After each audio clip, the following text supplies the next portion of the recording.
Henry Ford, ഒരു introduction.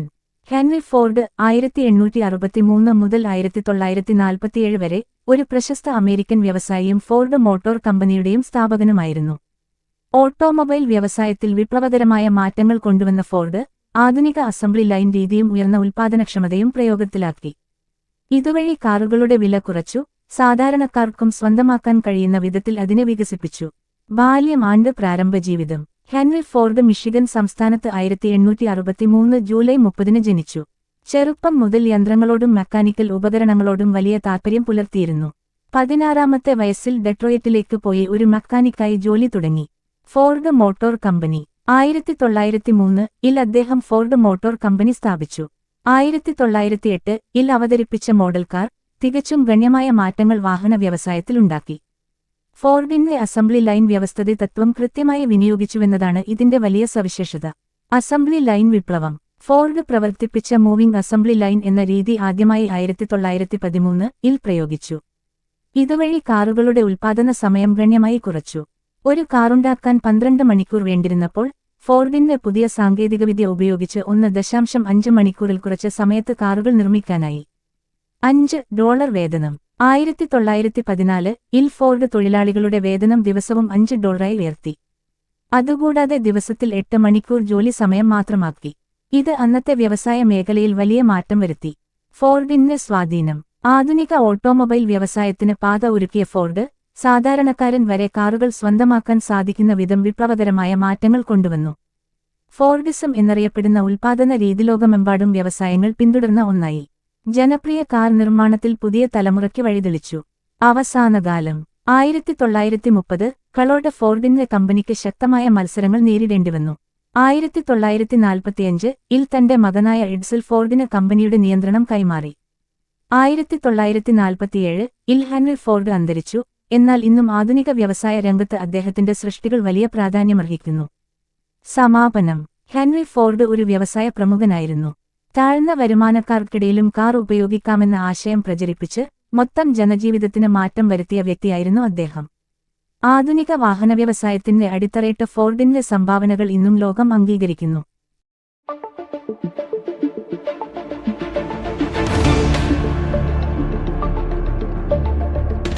Henry ഫോർഡിന്റെ ബാല്യവും പ്രാരംഭ ജീവിതവും.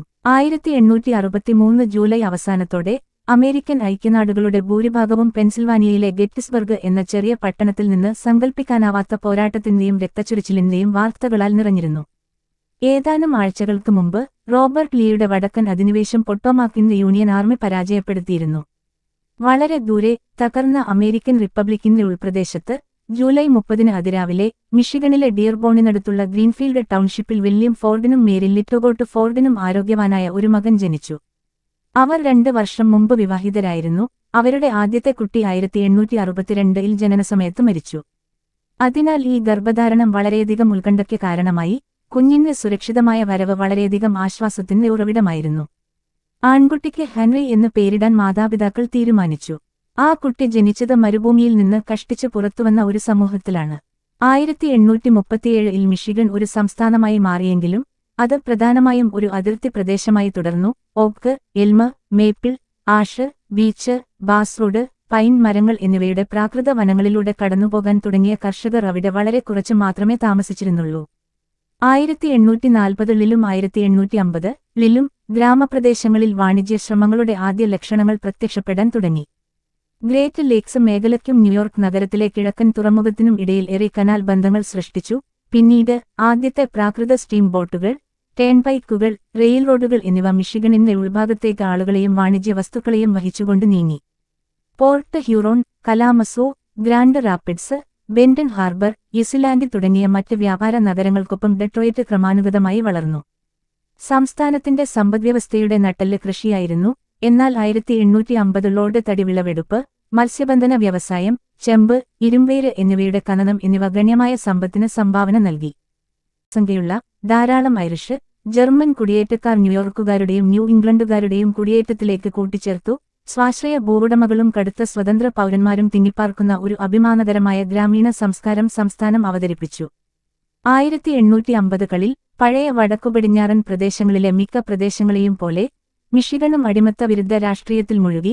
സ്വതന്ത്ര മണ്ണ്, സ്വതന്ത്ര തൊഴിലാളികൾ, സ്വതന്ത്ര മനുഷ്യർ എന്ന പ്രത്യയശാസ്ത്രമുള്ള പുതിയ റിപ്പബ്ലിക്കൻ പാർട്ടിയുടെ ഒരു കോട്ടയായി മാറി. ആഭ്യന്തരയുദ്ധകാലത്ത് മിഷിഗൻ 90,000 സൈനികരെ ഫെഡറൽ സൈന്യത്തിന് സംഭാവന ചെയ്തു. അവരിൽ 15,000-ഓളം പേർ യുദ്ധക്കളത്തിൽ മുറിവുകളോ രോഗങ്ങളോ മൂലം മരിച്ചു. ഈ വലിയ സിവിൽ അഗ്നിബാധയുടെ ഹൃദയഭാഗത്ത് ആരംഭിച്ച ഹെൻറി ഫോർഡിന്റെ ബാല്യകാലം 19-ാം നൂറ്റാണ്ടിന്റെ മധ്യത്തിൽ ഗ്രാമീണ മിഡ്വെസ്റ്റേൺ ജീവിതത്തെ മാതൃകയാക്കി. വടക്ക് ഗ്രേറ്റ് തടാകങ്ങൾ, തെക്ക് ഒഹായോ നദി, കിഴക്കും പടിഞ്ഞാറും അപ്പലാച്ചിയൻസ്, ഗ്രേറ്റ് പ്ലെയിൻസ് എന്നിവയാൽ ചുറ്റപ്പെട്ട പ്രദേശത്തുടനീളം ചിതറിക്കിടക്കുന്ന നൂറുകണക്കിന് പട്ടണങ്ങളിലും ഗ്രാമങ്ങളിലും ഗ്രാമീണ സമൂഹങ്ങളിലും പ്രാദേശിക സ്വാധീനങ്ങളാൽ ജീവിതം രൂപപ്പെട്ടു. നിരവധി ത്രെഡുകൾ, വിപുലീകൃത കുടുംബ ബന്ധങ്ങൾ, സീസണൽ കാർഷിക തൊഴിലാളികൾ, കമ്മ്യൂണിറ്റി ഒത്തുചേരലുകൾ, പള്ളി, സാമൂഹിക അനുഭവത്തിന്റെ ഇറുകിയ നേതവലയിൽ ഒത്തുചേർന്നു. തിരക്കേറിയ ഒരു കൃഷിയിടത്തിലെ ഏതൊരു കൊച്ചുകുട്ടിയെയും പോലെ ചെറുപ്പക്കാരനായ ഹെൻറിയും അമ്മയോട് അടുത്തുനിന്നു. 19-ാം നൂറ്റാണ്ടിന്റെ ഭൂരിഭാഗവും മുഖ്യധാരാ മധ്യവർഗ അമേരിക്കക്കാർക്കിടയിൽ വ്യാപിച്ചിരുന്ന വിക്ടോറിയൻ സാംസ്കാരിക മൂല്യങ്ങളെ മേരി ഫോർഡിന്റെ പാഠങ്ങളിൽ വ്യക്തമായി പ്രതിഫലിപ്പിച്ചു. വിക്ടോറിയൻ ധാർമ്മികത വ്യക്തിജീവിതത്തിൽ വൈകാരിക ആത്മനിയന്ത്രണത്തിന്റെ ഒരു മാനദണ്ഡം ആവശ്യപ്പെട്ടു. കുടുംബജീവിതത്തിൽ ഗാർഹികതയുടെ ഒരു മാതൃക രൂപപ്പെടുത്തി. അവിടെ സ്ത്രീകൾ അവരുടെ ഭർത്താക്കന്മാരിലും കുട്ടികളിലും മാന്യത, വൈകാരികത, സദ്ഗുണം എന്നിവ വളർത്തിയെടുക്കണമെന്ന് പ്രതീക്ഷിക്കുന്നു. ഇത് മിതവ്യയത്തെയും മൂർച്ചയുള്ള ധാർമ്മികതയെയും പ്രോത്സാഹിപ്പിച്ചു. അതിലൂടെ പൗരന്മാർ വിപണി വാങ്ങലിനും വിൽപ്പനയ്ക്കും അടിസ്ഥാനമായി ഉപയോഗപ്രദമായ വസ്തുക്കൾ നിർമ്മിക്കാൻ കഠിനാധ്വാനം ചെയ്യണമെന്ന് പ്രതീക്ഷിക്കുന്നു. മേരി ഫോർഡ് ഈ പരമ്പരാഗത ധാർമ്മിക നിയമത്തെ ശക്തമായി ഉയർത്തിപ്പിടിച്ചു. കഠിനാധ്വാനത്തെ സന്തോഷകരമായ മനോഭാവത്തോടെ നേരിടാനും പൂർത്തിയാക്കാനുമുള്ള കടമയെക്കുറിച്ച് ഹെൻറിയോട് അവൾ നിർദ്ദേശിച്ചു. വീട്ടുജോലികളെക്കുറിച്ച് അവൻ പിറുപിറുക്കുമ്പോൾ അവൾ സഹതാപം പ്രകടിപ്പിച്ചില്ല. ജീവിതം നിങ്ങൾക്ക് ചെയ്യാൻ അസുഖകരമായ നിരവധി ജോലികൾ നൽകും. നിങ്ങളുടെ കടമ ചിലപ്പോൾ നിങ്ങൾക്ക് ബുദ്ധിമുട്ടുള്ളതും അസുഖകരവും വേദനാജനകവുമായിരിക്കും, പക്ഷേ നിങ്ങൾ അത് ചെയ്യണം. അയാൾ അവളെ കർശനമായി പറഞ്ഞുകൊണ്ട് മറുപടി നൽകി. എന്റെ അമ്മ എന്നെ ജോലി ചെയ്യാൻ പഠിപ്പിച്ചു. മേരി തന്റെ കുട്ടികളെ ആത്മനിയന്ത്രണം പരിശീലിപ്പിക്കാനും പ്രേരിപ്പിച്ചു. മധുരപലഹാരങ്ങൾ കഴിക്കുന്നത് ധാർമ്മികമായി അപകടകരമാണെന്നതിനാൽ ലളിതവും ഹൃദ്യവുമായ ഭക്ഷണം അടങ്ങിയ ലഞ്ച് ബോക്സുകളുമായി അവൾ അവരെ സ്കൂളിലേക്ക് അയച്ചു. അവരുടെ വാക്കുകളിൽ, നിങ്ങളുടെ ഭക്ഷണക്രമമല്ല, നിങ്ങളുടെ ആരോഗ്യം നിങ്ങളുടെ വഴികാട്ടിയാകട്ടെ. ഭക്ഷണം കഴിക്കുന്നതിന്റെ സുഖത്തിനായി മാത്രം ഒരിക്കലും ഭക്ഷണം കഴിക്കരുത്. കുട്ടികളെ വളർത്തുന്ന രീതികളിലും മേരി സമാനമായ ഒരു സംവേദനക്ഷമത പ്രകടിപ്പിച്ചു. കുട്ടികളെ ശാരീരികമായി ശിക്ഷിക്കുന്നതിനുപകരം അപമാനിച്ച് അവരുടെ സ്വഭാവത്തെ ശരിയായ രീതിയിൽ രൂപപ്പെടുത്തുന്ന വിക്ടോറിയൻ രീതിയാണ് അവൾ പിന്തുടർന്നത്. ഒരിക്കൽ ഹെൻറി കള്ളം പറയുമ്പോൾ പിടിക്കപ്പെട്ടു. അവന്റെ അമ്മ തന്റെ കടുത്ത വെറുപ്പ് പ്രകടിപ്പിച്ചു. ഞാൻ അപമാനിക്കപ്പെട്ടു. ലജ്ജ ഒരു ചാട്ടവാറിനേക്കാൾ ആഴത്തിൽ മുറിവേൽപ്പിക്കുന്നു, അദ്ദേഹം ഓർമ്മിച്ചു. ഒരു ദിവസത്തേക്ക് എന്നോട് അവജ്ഞയോടെ പെരുമാറി. ഞാൻ ഒരു നിന്ദ്യമായ കാര്യം ചെയ്തുവെന്ന് എനിക്കറിയാമായിരുന്നു. മേരി തുടർച്ചയായ ധാർമ്മിക നിർദ്ദേശങ്ങളും നൽകി.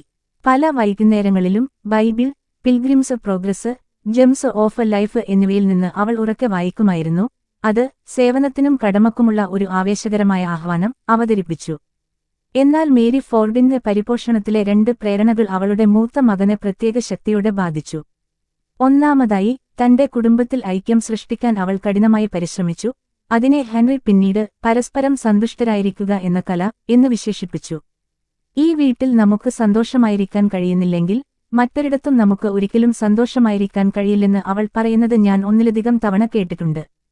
ജോലിയും കളിയും അവയുടെ ശരിയായ അനുപാതത്തിൽ നടക്കണമെന്നും വിനോദം എന്നത് പൂർത്തിയാക്കിയ അധ്വാനത്തിനുള്ള പ്രതിഫലമാണെന്നും അവൾ സൗമ്യമായി നിർബന്ധിച്ചു.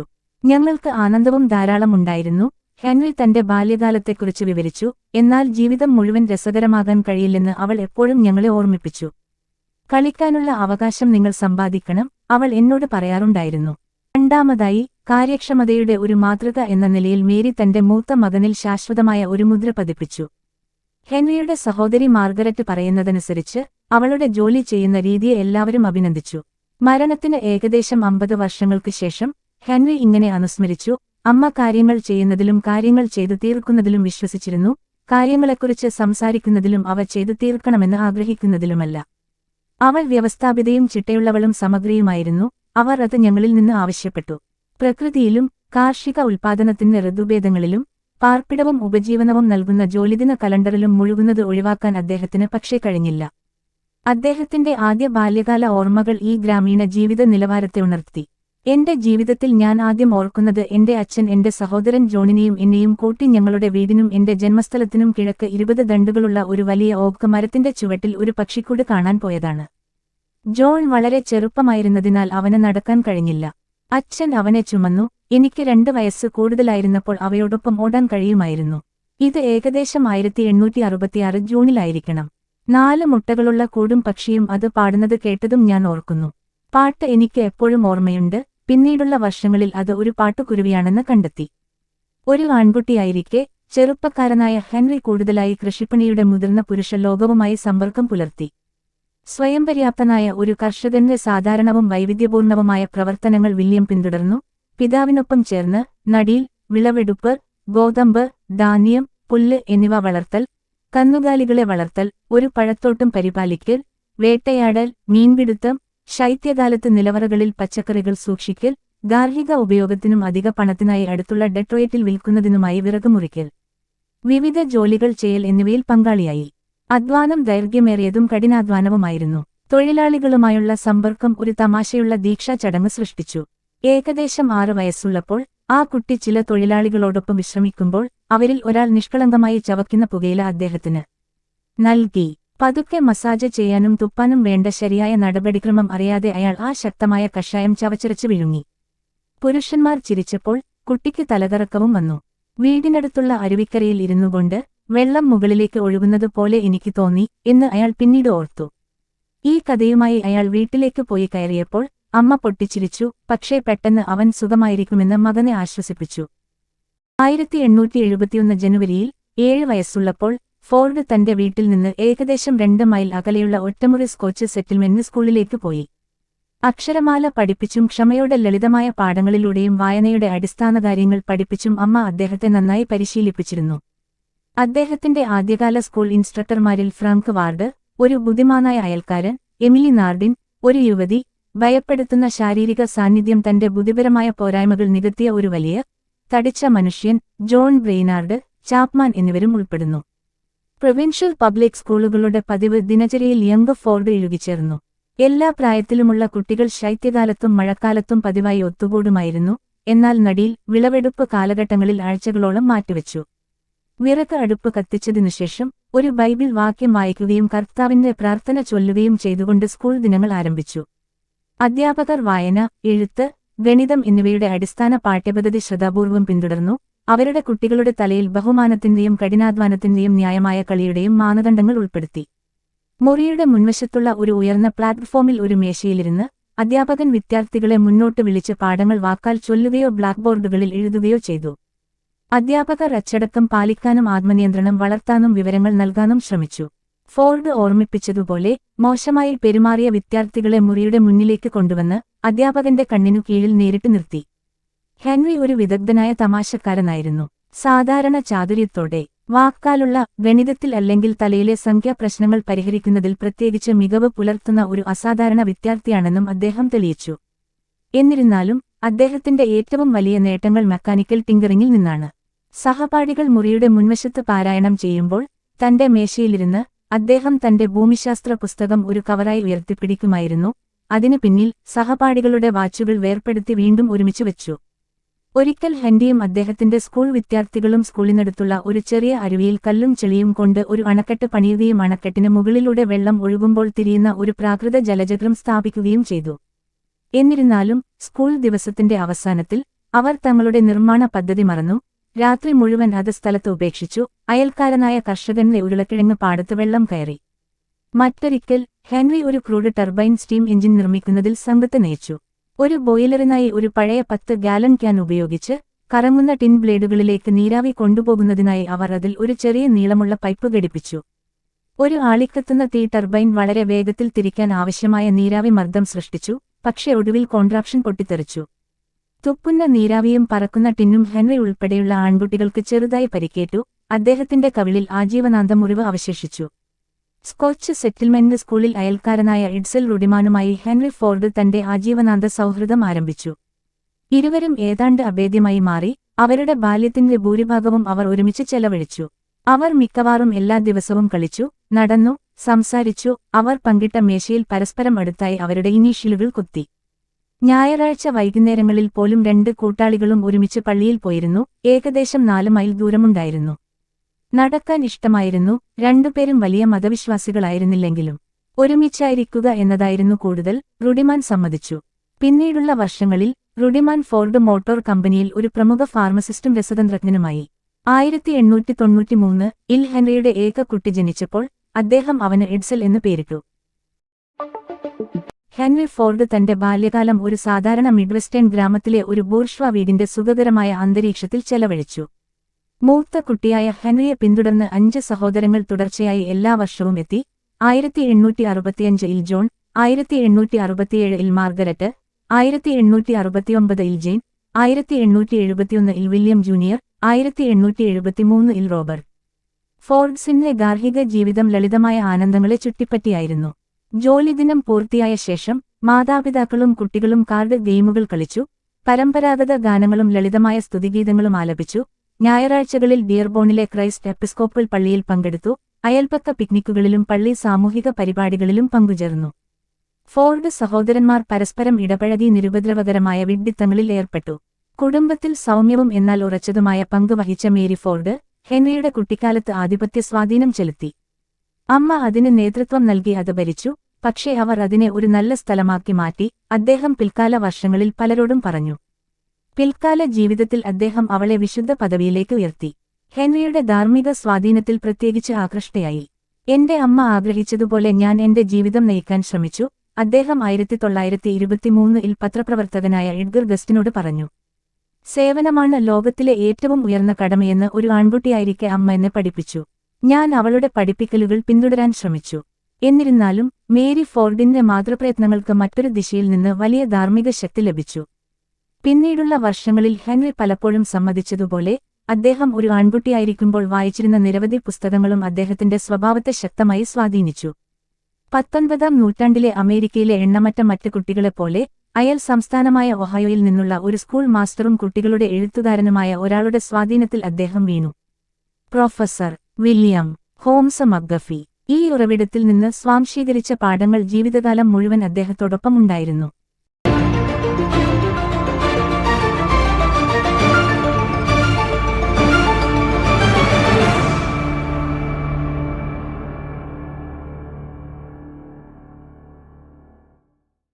മെക്കാനിക്കലിനോടുള്ള താൽപര്യം. മേരി ഫോർഡും വില്യം ഹോംസ് മക്ഗഫിയും ഹെൻറി ഫോർഡിനെ നേരായതും ഇടുങ്ങിയതുമായ ഒരു വഴിയിലൂടെ തള്ളിയിട്ടു, പക്ഷേ അവർക്ക് അവനെ ജോലിക്ക് നിർബന്ധിക്കാൻ കഴിഞ്ഞില്ല. അവിടെ ആ ആൺകുട്ടി സ്വന്തം ഡ്രമ്മറുടെ താളത്തിനൊത്ത് കുനിഞ്ഞു. ഫോർഡ് കുടുംബത്തിനും സുഹൃത്തുക്കൾക്കും ഇടയിൽ ഹെൻറിയെ കഠിനമായ ശാരീരിക അധ്വാനത്തിൽ നിന്ന് അകറ്റി നിർത്താൻ കഴിയുമെന്നത് ഒരു സ്ഥിരം തമാശയായി മാറി.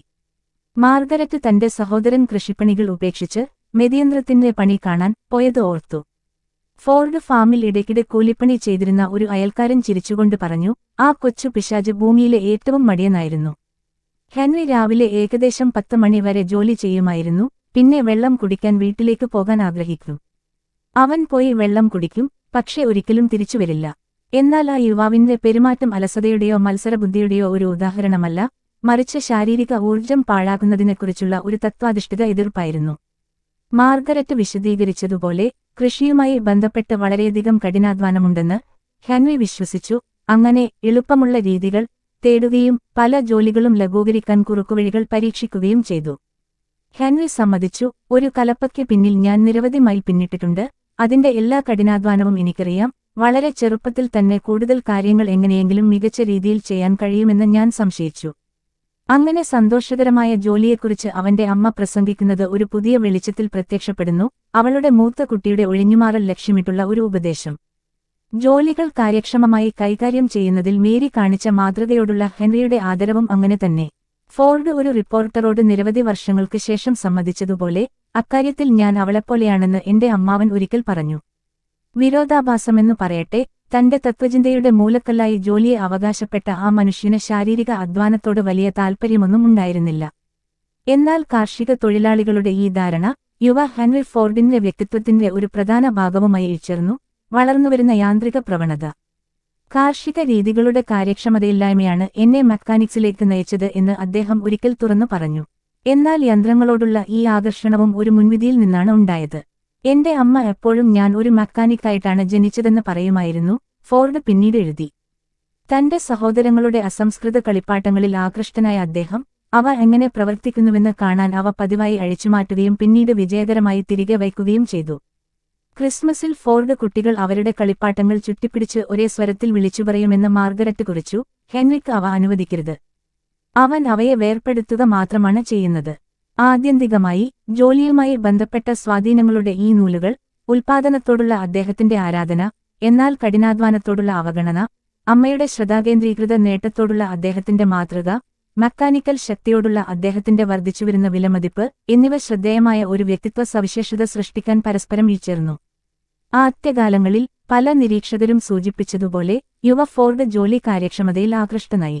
19-ാം നൂറ്റാണ്ടിന്റെ അവസാനത്തിൽ ചെലവഴിച്ച പരിശ്രമത്തിൽ നിന്ന് പരമാവധി ഉൽപാദനം നേടാനുള്ള ഈ ദൃഢനിശ്ചയം ഫ്രെഡറിക് വിൻസ്ലോട്ട് പോലുള്ള വ്യാവസായിക വിദഗ്ധർ ക്രോഡീകരിച്ചു.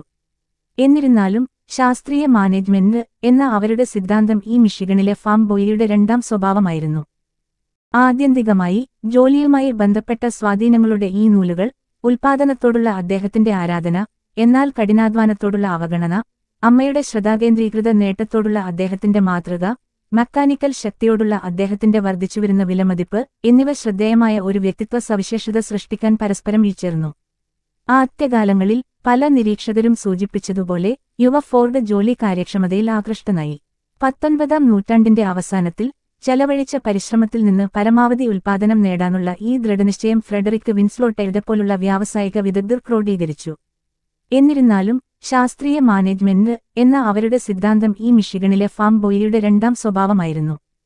അദ്ദേഹത്തിന്റെ സഹോദരി മാർഗരറ്റ് ഒരിക്കൽ ഇത് വ്യക്തമായി വിവരിച്ചു.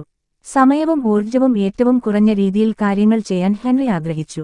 ഒരു ജോലി കൂടുതൽ ലളിതമായി ചെയ്യാൻ കഴിയുമെങ്കിൽ അത് ചെയ്യേണ്ട രീതി അതായിരുന്നു. ഫാം ഗേറ്റുകൾ തുറക്കാനും അടയ്ക്കാനും ബുദ്ധിമുട്ടായിരുന്നു. അതിനാൽ ഹെൻറി ഈ ഗേറ്റുകൾക്ക് ഹിഞ്ചുകളും വണ്ടിയിൽ നിന്ന് ഇറങ്ങാതെ തന്നെ അവ തുറക്കാനും അടയ്ക്കാനുമുള്ള ഒരു ഉപകരണവും നിർമ്മിച്ചു. ഫോർഡ് ചെറുപ്പത്തിൽ തന്നെ മറ്റൊരു മാനേജർ സ്വഭാവവും പ്രകടിപ്പിച്ചു. പദ്ധതികൾ ആവിഷ്കരിക്കുന്നതിൽ എപ്പോഴും നേതൃത്വം വഹിച്ചു. എന്നാൽ മറ്റുള്ളവർ അവ നടപ്പിലാക്കുമ്പോൾ അദ്ദേഹം മാറിനിന്നു. സഹോദരന്മാരെയും കൂട്ടാളികളെയും തനിക്കുവേണ്ടി ജോലി ചെയ്യിപ്പിക്കാനുള്ള കഴിവ് അദ്ദേഹത്തിനുണ്ടായിരുന്നു, മാർഗരറ്റ് കുറിച്ചു. ഈ അടിസ്ഥാന സ്വഭാവവിശേഷങ്ങൾ പിൽക്കാല വർഷങ്ങളിൽ അദ്ദേഹത്തിന്റെ കരിയറിനെ ശക്തമായി സ്വാധീനിക്കും. പതിറ്റാണ്ടുകൾക്ക് ശേഷം അദ്ദേഹത്തിന്റെ അടുത്ത സുഹൃത്ത് തോമസ് എഡിസൺ ഫോർഡിന്റെ ആവേശഭരിതവും യുവത്വ മനോഭാവവും കണ്ട് ആനന്ദിക്കും. അവർ അവരുടെ ക്യാമ്പിംഗ് അവധിക്കാലങ്ങളിൽ ഒന്നിൽ പോയപ്പോൾ 60 വയസ്സുള്ള വാഹന നിർമ്മാതാവ് കാട്ടിലൂടെ സന്തോഷത്തോടെ ഓടിയും ചാടിയും മരങ്ങൾ കയറിയും മരങ്ങൾ വെട്ടിയും നടക്കുമായിരുന്നു. ആത്മാർത്ഥത്തിൽ ഫോർഡ് ഇതുവരെ ഒരു ആൺകുട്ടിയല്ല. അവൻ ഒരിക്കലും ഒരു ആൺകുട്ടിയായി മാറില്ല, എഡിസൺ കുറിച്ചു.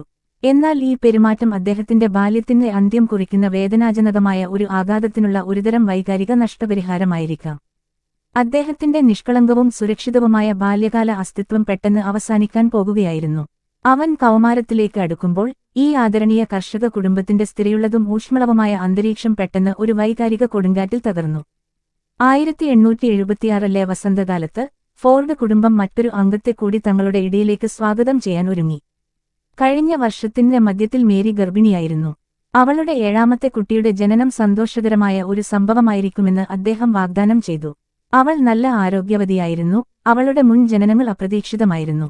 പക്ഷേ എന്തോ ഗുരുതരമായി തെറ്റിപ്പോയി. മാർച്ച് 29-ന് അമ്മയും നവജാത ശിശുവും മരിച്ചു.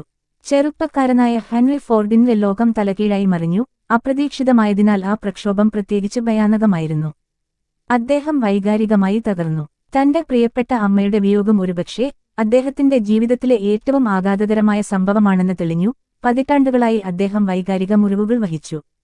ആഴത്തിലുള്ള ദുഃഖത്തിന്റെയും കൗമാരക്കാരന്റെ ആത്മനിഷ്ഠയുടെയും സംയോജനത്തോടെ പ്രതികരിച്ചുകൊണ്ട് വളരെക്കാലം കഴിഞ്ഞ് അദ്ദേഹം സമ്മതിച്ചു, എന്റെ അമ്മയെ എടുത്തപ്പോൾ എനിക്ക് ഒരു വലിയ തെറ്റ് സംഭവിച്ചുവെന്ന് ഞാൻ കരുതി. ആ കുട്ടി തന്റെ അമ്പരപ്പും വേദനയും ഒരു വെളിപ്പെടുത്തുന്ന രൂപകത്തിൽ പ്രകടിപ്പിച്ചു. വീട് ഒരു പ്രധാന സ്പ്രിംഗ് ഇല്ലാത്ത ഒരു വാച്ച് പോലെയായിരുന്നു.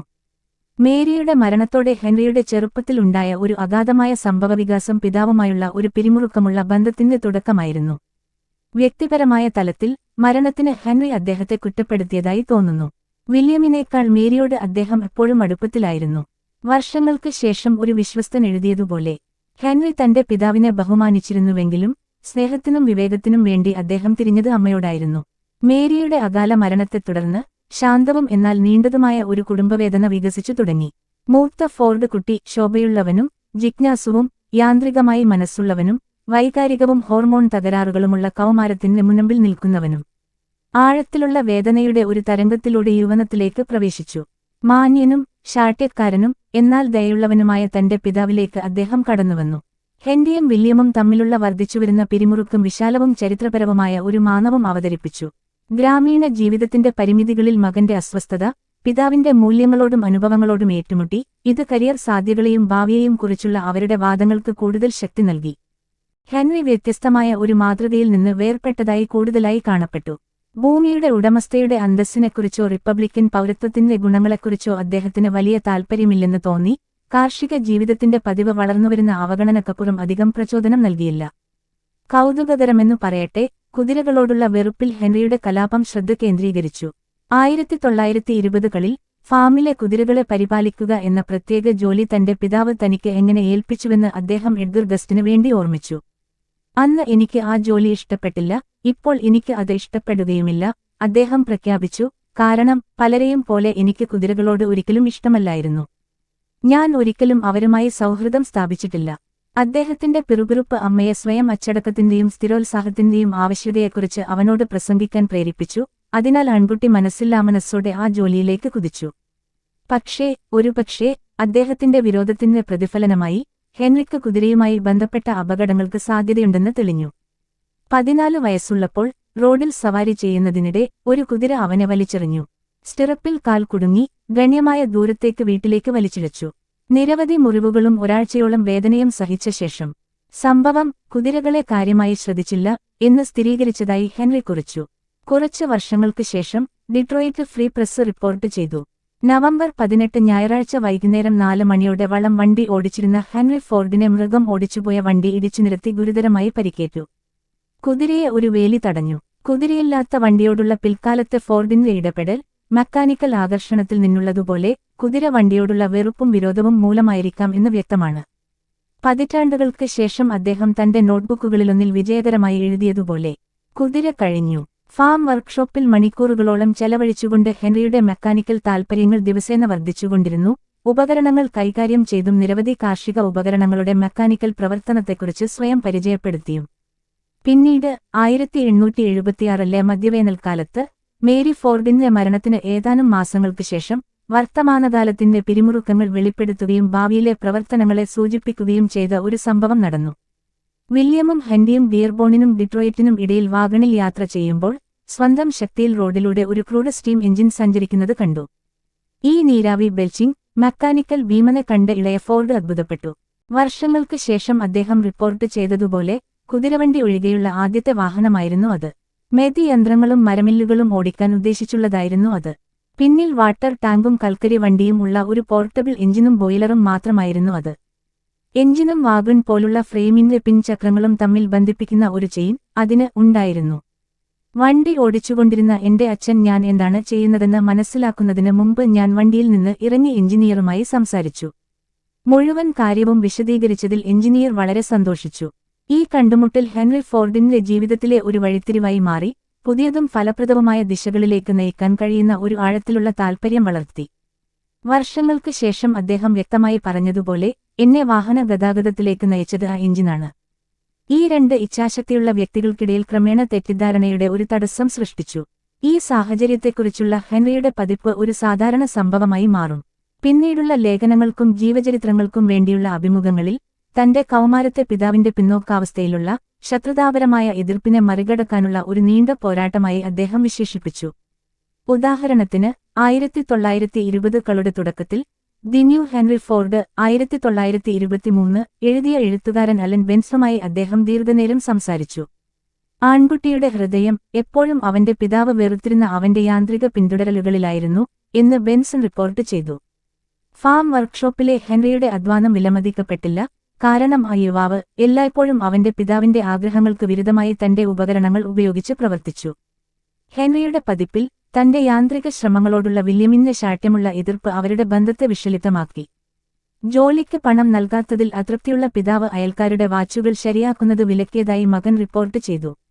അങ്ങനെ പണത്തെക്കുറിച്ച് ആശങ്കയില്ലാത്ത ഹെൻറി, എന്റെ അച്ഛൻ ഉറങ്ങിപ്പോയി എന്ന് ഞാൻ കരുതുന്നതുവരെ കാത്തിരിക്കാൻ നിർബന്ധിതനായി. തുടർന്ന് ചുറ്റുമുള്ള ഫാമുകളിൽ നിന്ന് കേടായ ടൈം പീസുകൾ എടുക്കാൻ രഹസ്യമായി വീട്ടിൽ നിന്ന് പുറത്തേക്ക് ഒളിഞ്ഞു നോക്കി. പുലർച്ചെ 3 മണി വരെ ഞാൻ വീട്ടിലെത്തിയില്ല, ഫോർഡ് കുറിച്ചു. അമ്മയുടെ മരണശേഷം വില്യമിന്റെ നേതൃത്വം പിന്തുടർന്ന് ഫോർബ്സിന്റെ പുതിയ വീട്ടുജോലിക്കാരൻ താഴെയുള്ള പാർലറിൽ നിന്ന് ആൺകുട്ടിയുടെ ജോലി പുറത്താക്കി. അയാൾ തന്റെ കിടപ്പുമുറിയിലേക്ക് ഓടിപ്പോയി, അവിടെ ഒരു ചെറിയ വർക്ക് ബെഞ്ച് സ്ഥാപിച്ച് രാത്രി വൈകി തണുപ്പിൽ ജോലി ചെയ്തു, വെളിച്ചത്തിനും ഊഷ്മളയ്ക്കും വേണ്ടി ഒരു ചെറിയ വിളക്കിൽ ഒതുങ്ങി.